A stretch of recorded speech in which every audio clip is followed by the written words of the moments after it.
The requirement to shorten the longer conductor to match the shorter conductor is likely based on concerns about different voltage drops and impedances in the parallel feeders.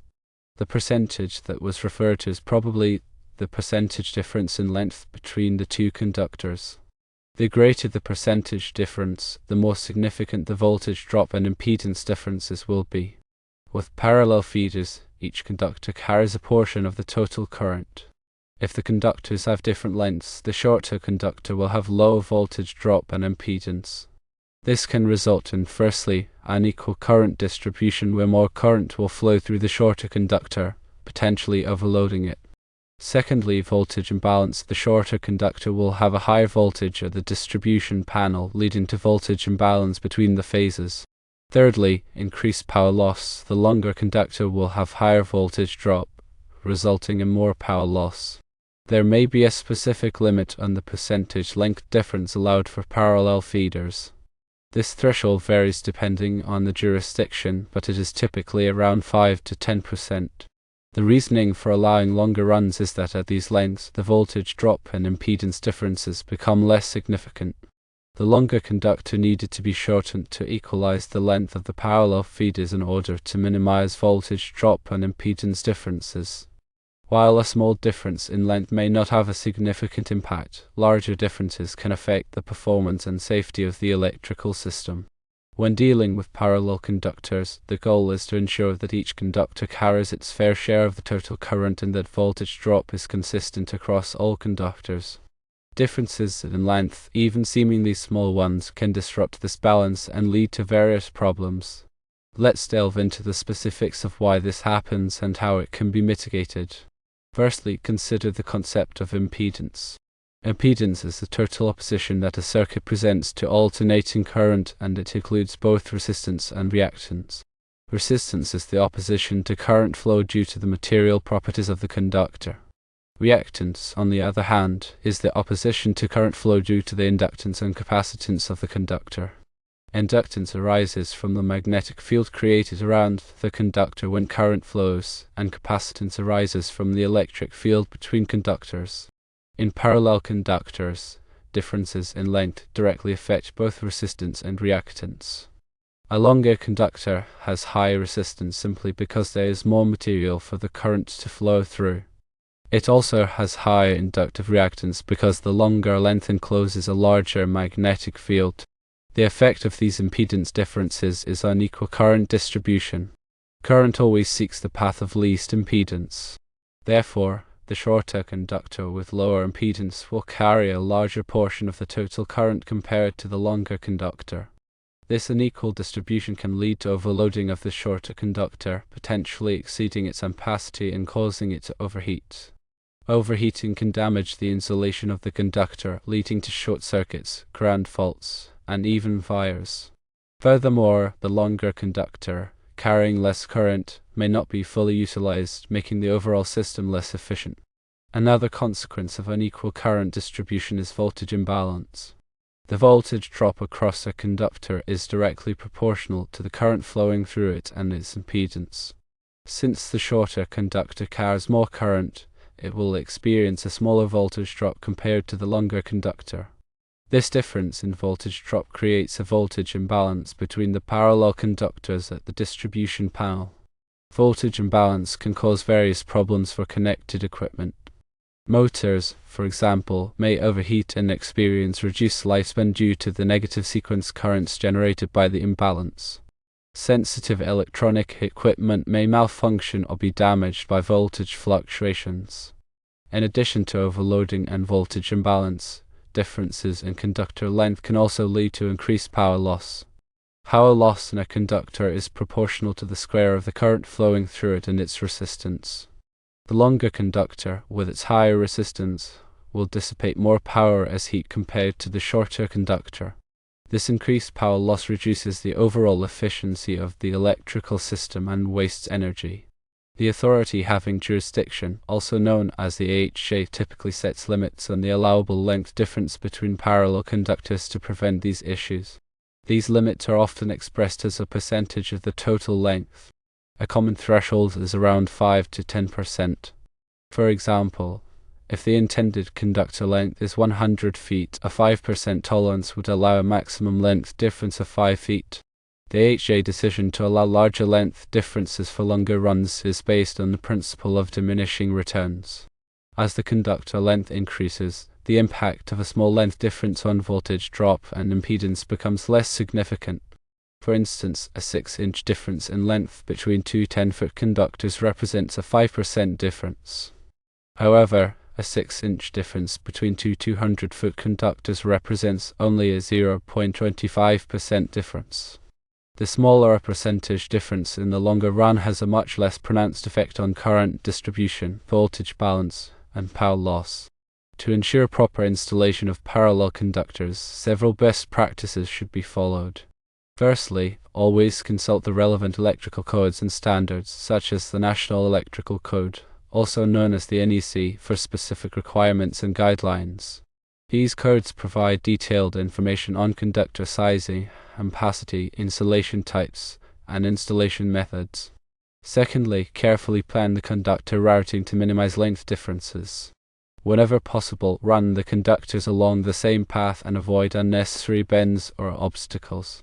Thirdly, use a measuring tape or other accurate measuring device to ensure that all conductors are cut to the same length. Fourthly, properly terminate the conductors at both ends using appropriate connectors and lugs. Ensure that the connections are tight and secure to minimize resistance. Fifthly, use conductors of the same material, size, and insulation type for all parallel runs. Mixing different conductor types can create additional impedance imbalances. Sixthly, consider using cable ties or other means to bundle the parallel conductors together. This helps to maintain consistent spacing and minimize inductive reactance differences. Seventhly, perform voltage drop calculations to verify that the voltage drop across the parallel conductors is within acceptable limits. The NEC provides guidelines for voltage drop calculations in branch circuits and feeders. Eighthly, after installation, use an ammeter to measure the current flowing through each parallel conductor. This can help to identify any significant current imbalances.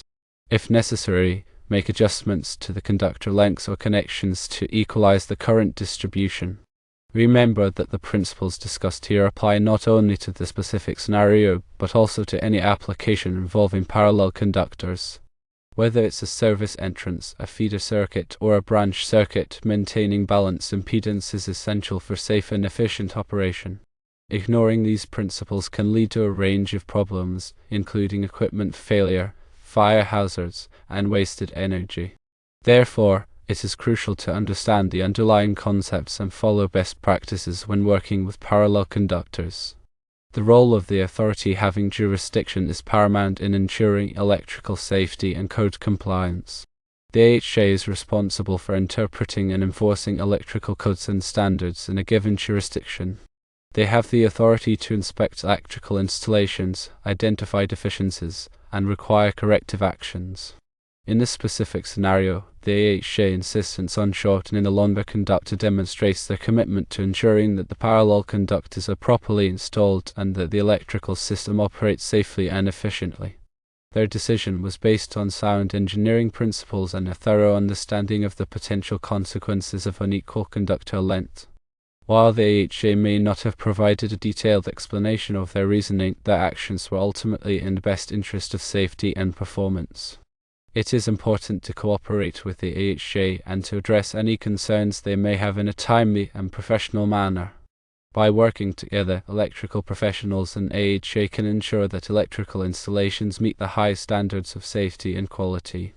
In summary, matching the lengths of parallel conductors is crucial for maintaining balanced impedance, ensuring equal current distribution, preventing voltage imbalance, minimizing power loss, and ensuring the safe and efficient operation of the electrical system.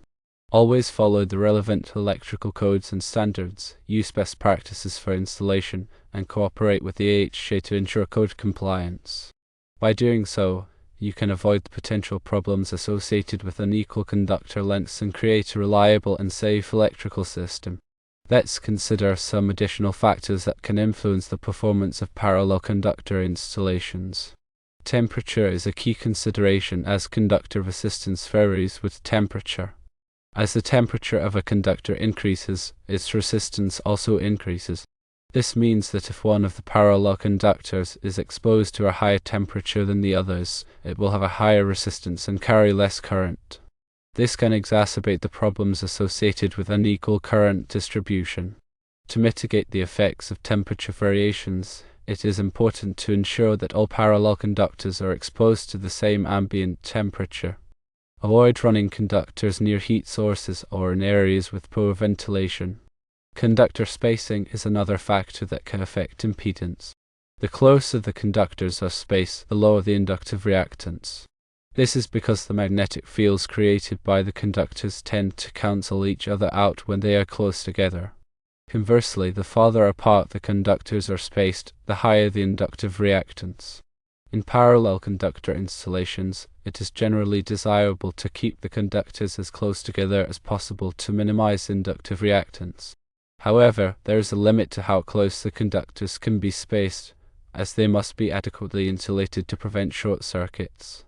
The NEC specifies minimum spacing requirements for conductors based on voltage and insulation type. Conduit fill is another important consideration. When parallel conductors are installed in a conduit, the amount of free space in the conduit can affect heat dissipation. If the conduit is too full, the conductors may overheat due to poor ventilation. The NEC specifies maximum conduit fill percentages to prevent overheating. These percentages vary depending on the type of conduit and the number of conductors. Harmonics can also affect the performance of parallel conductor installations. Harmonics are non-sinusoidal currents and voltages that are generated by nonlinear loads such as electronic devices and variable frequency drives. Harmonics can increase the current flowing through the conductors, leading to increased voltage drop and power loss. In parallel conductor installations, it is important to consider the potential impact of harmonics and to take steps to mitigate their effects. This may involve using harmonic filters or oversizing the conductors. Grounding is another critical aspect of parallel conductor installations. Proper grounding is essential for safety and for preventing electrical noise. The grounding conductors should be sized and installed in accordance with the NEC. In parallel conductor installations, it is important to ensure that the grounding conductors are properly connected to all of the parallel conductors. Coordination of overcurrent protective devices such as circuit breakers and fuses is also important. The overcurrent protective devices should be sized and coordinated to protect the conductors from overload and short circuits. In parallel conductor installations, it is important to ensure that the overcurrent protective devices are properly coordinated to prevent nuisance tripping and to ensure that the conductors are adequately protected. Labeling of parallel conductors is also essential for safety and for facilitating maintenance and troubleshooting. The conductors should be clearly labeled to identify their function and their phase. This will help to prevent accidental disconnection or miswiring. Documentation of parallel conductor installations is also important. The documentation should include information on the conductor sizes, lengths, routing, and termination. It should also include information on the overcurrent protective devices and the grounding system. This documentation will be helpful for future maintenance and troubleshooting. Regular inspection and testing of parallel conductor installations is also recommended. This will help to identify any potential problems before they become serious. The inspection should include a visual inspection of the conductors, terminations, and overcurrent protective devices. It should also include testing of the insulation resistance and the ground impedance. When troubleshooting problems in parallel conductor installations, it is important to follow a systematic approach. Firstly, gather as much information as possible about the problem. This may involve talking to the building occupants, reviewing the documentation, and taking measurements. Secondly, identify the potential causes of the problem. This may involve using a process of elimination or consulting with other electrical professionals. Thirdly, test the potential causes of the problem. This may involve using a multimeter, an oscilloscope, or other test equipment. Fourthly, repair the problem. This may involve replacing conductors, terminations, or overcurrent protective devices. Fifthly, verify that the repair has been successful. This may involve taking measurements and observing the system under normal operating conditions. In addition to the technical aspects of parallel conductor installations, it is also important to consider the safety aspect. Electrical work can be dangerous, and it is important to take precautions to protect yourself from injury. Always wear appropriate personal protective equipment, such as gloves, safety glasses, and insulated tools. Work on electrical equipment only when it is de-energized. Follow lockout-tagout procedures to prevent accidental re-energization. Be aware of the potential hazards associated with electricity, such as shock, arc flash, and electrocution. By following these safety precautions, you can minimize the risk of injury and ensure a safe working environment. Remember that working with electricity requires knowledge, skill, and experience. If you are not qualified to perform electrical work, it is important to hire a licensed and experienced electrician. A qualified electrician will have the training, tools, and knowledge to perform the work safely and correctly. They will also be familiar with the relevant electrical codes and standards. In conclusion, parallel conductor installations require careful planning, design, installation, and maintenance. By following the principles and best practices outlined in this discussion, you can ensure that your parallel conductor installations are safe, reliable, and efficient. Always consult the relevant electrical codes and standards, use qualified personnel, and prioritize safety.